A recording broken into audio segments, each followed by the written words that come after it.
Ever heard someone shout "Flash" and then proceed to talk like they're narrating a black and white war documentary? That classic newsreel accent wasn't how people normally chatted over tea. It was a stylized, performative way of speaking meant to grab attention, especially when news was delivered via radio and early film. It combined dramatic flair with precise articulation. You weren't just reading headlines, you were commanding the room like a Shakespearean anchorman with a side hustle in Broadway. Fancy talk from the American elite. You know that suave, old-school sound made famous by silver screen legends like Cary Grant? That's the Mid-Atlantic accent, part upper-class American, part I studied abroad in Oxford. It was never a natural dialect picked up from a neighborhood. It was more like vocal fashion. Think of it as the verbal equivalent of wearing a tuxedo to a grocery store. Impractical, but undeniably classy. This accent was especially popular among the American elite during the early 20th century. It oozed sophistication, intelligence, and theatrical flair. In reality, it was less about where you were from and more about where you wanted people to think you were from.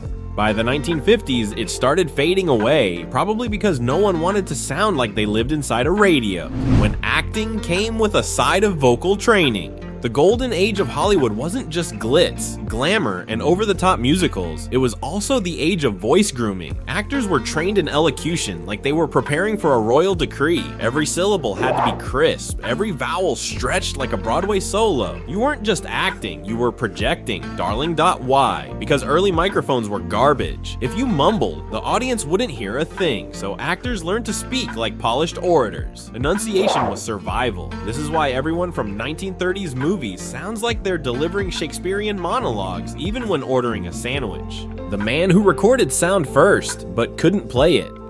When you think of the first recorded human voice, you probably imagine Thomas Edison fiddling with wax cylinders. But surprise! It was actually a French bookseller with an absolutely regal name, Edouard Léon Scott de Martinville. In 1857, he invented the phonautograph, a device that could capture sound waves and scribble them onto soot-covered paper like a sound diary from the underworld. Problem is, it couldn't play anything back. Yep. He could record voices, but had no way to listen to them, kind of like writing a love letter and locking it in a box with no key. Still, this invention laid the groundwork for Edison's later advancements, so shout out to Edouard for being the OG sound whisperer. Why old recordings sound so metallic.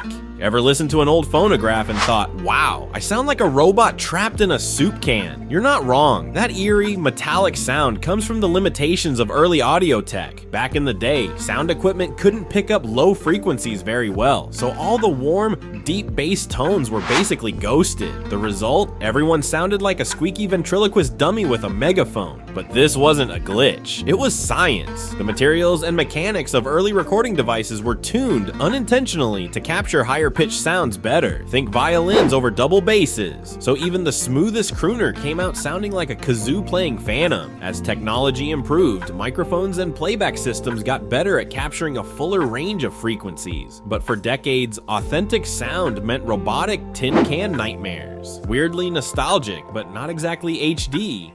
The shocking truth about your voice: it's not what you think. Brace yourself. The voice you hear in your head, that's not what the rest of us hear. And yes, the one on your voicemail greeting that makes you want to crawl under a rock, that's the real you. Sorry, but welcome to reality. The reason is bone conduction. When you speak, sound waves travel out of your mouth and into the air, but they also vibrate through your skull and bones, adding rich bass tones to your perception. So when you listen to yourself talk, you're hearing a remix with added subwoofer. When you hear a recording, all that depth is gone, leaving behind what sounds like a squeaky imposter impersonating you. Mirrors, lies, and the great identity crisis.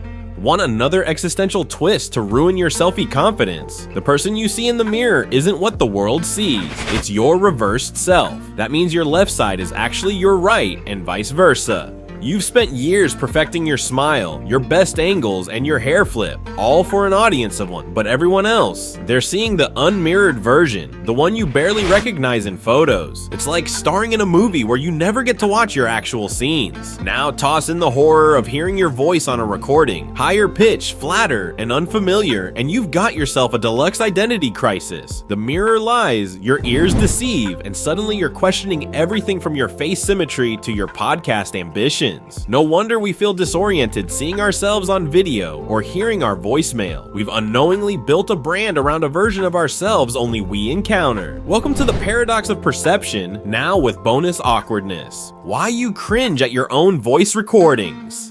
It's not just vanity, it's science. Most people experience what's called voice confrontation when they hear themselves recorded. It's that gut reaction of, ugh, no thanks. You've spent years curating your inner soundtrack, only to realize your vocals sound like a chipmunk with stage fright. Why do we hate it so much? Because it violates our expectations. The recorded version lacks the warmth, bass, and familiarity of the voice we've known since childhood. Plus, there's usually a hint of nasal tone or awkward phrasing we never noticed before. That version of us feels alien, and we're not fans of being strangers to ourselves. Why we love and imitate weird voices. Ever caught yourself casually slipping into a British accent while ordering coffee, or doing your best pirate impression during a Zoom call? Accents are like vocal dress-up, fun, spontaneous, and sometimes deeply questionable. They let us explore new versions of ourselves, turning ordinary speech into something theatrical. No costumes needed, just your voice and a little misplaced confidence. Psychologically, accents carry personality traits. A crisp British accent might scream sophistication and intellect, while a slow southern drawl feels warm, laid back, or rebelliously cool. We associate voices with vibes, and our brains love to play with that connection. That's why actors switch accents like socks. They're chasing the emotion, the power,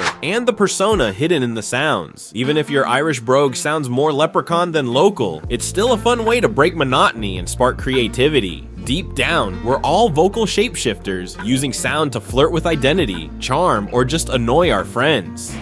Your voice is yours, but not really. Here's the final twist. Your voice is unique, but you'll never truly experience it the way the world does. It's like owning a masterpiece painting that you can only view through fogged up glasses.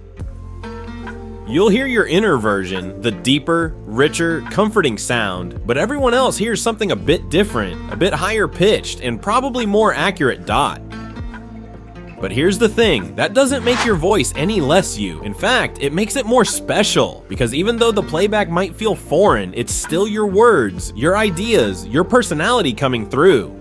So go ahead, embrace the squeaky voicemail, lean into the nasal podcast tone. Your voice might not be perfect to you, but to someone else, it's the voice they look forward to hearing. If this blew your mind, or at least made you laugh at your own voicemails, go ahead and smash that like button. Subscribe for more weird, wonderful, and slightly awkward facts about being human. Drop your favorite accent in the comments. We're judging, but only in the fun way. Thanks for watching, and remember, your real voice is perfect.